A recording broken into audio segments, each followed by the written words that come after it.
ఎటు పోవాలంటే కూడా ఇప్పటికి కూడా మాకు ఇంకా చాలా సమస్యలు ఉన్నాయి. కానీ అడుగడుగునా ప్రతి ఒక్కరోజు కూడా ఆలోచిస్తున్నాం. ఆలోచించి నిన్నే మీరు చూస్తే ప్రధానమంత్రి గారు వచ్చి ఆంధ్రప్రదేశ్ రాష్ట్ర చరిత్రలో ఎప్పుడూ రాని విధంగా 2,08,000 కోట్ల రూపాయలకు ఫౌండేషన్లు వేశారు. ఇంకో పక్క ఇనాగరేషన్లు చేశారు. అంటే ఇప్పుడిప్పుడే కొత్తగా పెట్టుబడులు వస్తున్నాయి. విశ్వాసం పెరుగుతూ ఉంది. బ్రాండ్ ఏపీ ఇప్పుడిప్పుడే మళ్ళీ ముందుకు పోయే పరిస్థితి వస్తూ ఉంది. దీంట్లో అనేక రంగాలు పెట్టుబడులు వస్తున్నాయి. ఆ రంగాలు మీరు చూస్తే ఎప్పుడు కూడా నూతనమైన రంగాలను అందిపుచ్చుకోవడంలో ఒక పక్కన ఎన్డీఏ కానీ తెలుగుదేశం పార్టీ కానీ ఎప్పుడూ ముందుంటాం. ఈరోజు మీరు చూస్తున్నారు 95లో హైదరాబాద్లో ఏమీ లేని సమయంలో అంచెలంచెలుగా అభివృద్ధి చేసి ఈరోజు ఇండియాలోనే నెంబర్ 1 సిటీగా మోస్ట్ లివబుల్ సిటీగా తయారు చేశామంటే ఆ రోజు చేసిన ఫౌండేషనే. అక్కడ కూడా ఆ రోజు నిర్మాణ రంగమే లేదు. అలాంటి నిర్మాణ రంగాన్ని ముందుకు తీసుకుపోయాం. స్టెప్ బై స్టెప్ అభివృద్ధి చేశాం, ముందుకు వచ్చాం. ఈరోజు మీరు చూస్తే ఒక విషయం మనం గుర్తుపెట్టుకోవాలి. ఒక ఎకో సిస్టమ్ క్రియేట్ కావాల్సిన అవసరం ఉంది. ఒక పక్క ఇండస్ట్రీస్ రావాలి, ఒక పక్క వ్యవసాయం అభివృద్ధి కావాలి, పర్యాటక రంగం కూడా ఊపందుకోవాలి. ఇంకొక పక్కన ఇవన్నీ ఎంత పెద్ద ఎత్తున పెరిగితే అంత పెద్ద ఎత్తున రియల్ ఎస్టేట్ కానీ నిర్మాణ రంగం కానీ ముందుకు పోయే పరిస్థితి వస్తుంది. ఒక నిర్మాణ రంగంలో మేము అనేక సార్లు చెప్పాం, 30-40 లక్షల కుటుంబాలు నిర్మాణ రంగం పైన ఆధారపడుతున్నారు. గడచిన 5 సంవత్సరాల్లో ఇసుక కూడా దొరకని పరిస్థితి ఉంటే నేను వస్తానే ఉచిత ఇసుక మళ్ళీ తీసుకొచ్చి ఎవ్వరు కూడా ఇసుక కొరత లేకుండా చేయగలిగాం.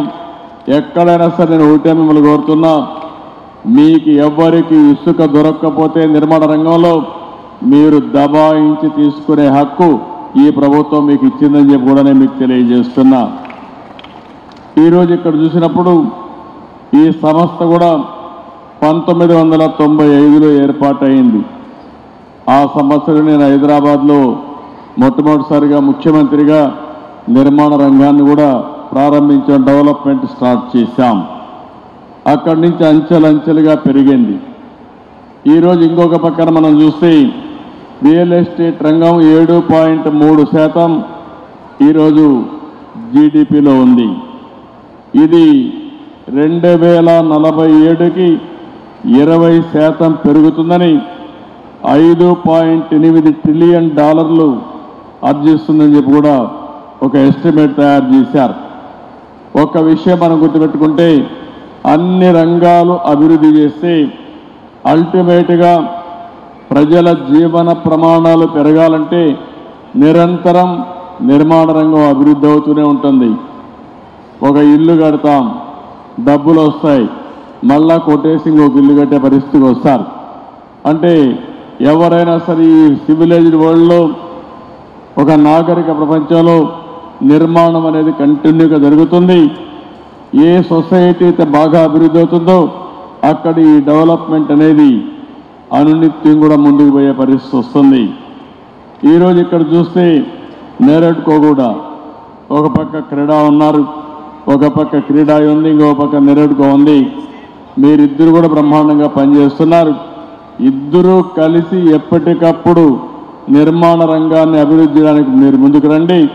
మీరే కాకుండా చిన్న ఆర్గనైజేషన్స్ వాళ్ళు కూడా కోరుతున్నా, ఈ ప్రభుత్వం మీకు అండగా ఉంటాం, ట్రాన్స్పరెంట్గా ఉంటాం, రియల్ టైంలో మీ సమస్యల పరిష్కారం చేయడానికి మేము ముందుంటామని చెప్పి కూడా మీ అందరికీ హామీ ఇస్తున్నాం. ఇదే కాకుండా ఈరోజే నారాయణ గారు చెప్పారు, అమరావతిగానే అభివృద్ధి అయి ఉంటే ఇప్పటికి ఈ ప్రాంతం అంతా కూడా నిలదొక్కునేది.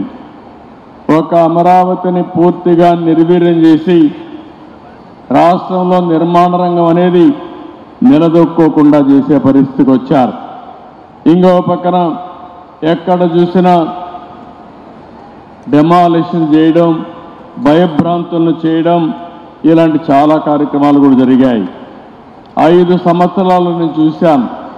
అన్ని రంగాల కంటే నిర్మాణ రంగం పూర్తిగా దెబ్బతినే పరిస్థితికి వచ్చింది.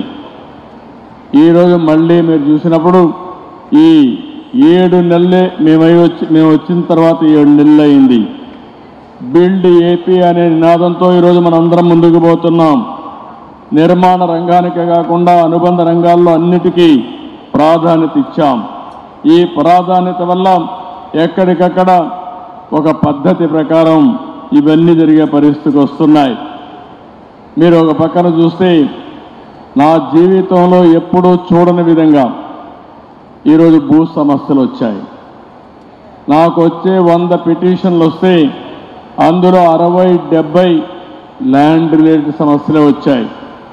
రికార్డ్స్ తారుమారు చేశారు, భూ కబ్జాలు చేశారు, ఒకరి భూమిని ఇంకొకరు రాహించారు, కడాన సొంత ఒక ల్యాండ్ టైట్లింగ్ యాక్ట్ కూడా తీసుకొచ్చి ఇష్టానుసారంగా చేస్తే అవన్నీ రద్దు చేసి ఈ ల్యాండ్స్ అన్నీ మళ్ళీ ప్యూరిఫై చేయాలంటే చాలా సమయం తీసుకొచ్చే పరిస్థితి వచ్చింది.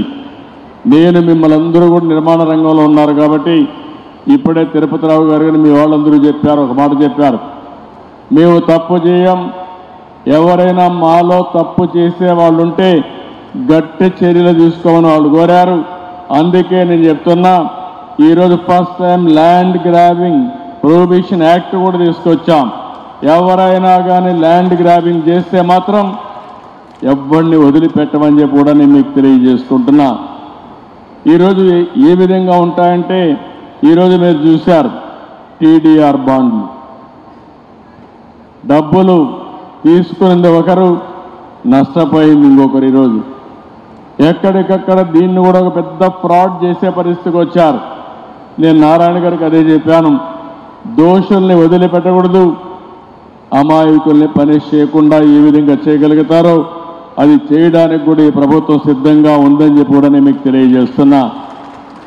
ఈరోజు మీరు అందరూ ఒకసారి గుర్తుపెట్టుకుంటే 2047 విజన్ డాక్యుమెంట్ ప్రధానమంత్రి గారు వికసిత్ భారత్ తయారు చేశారు.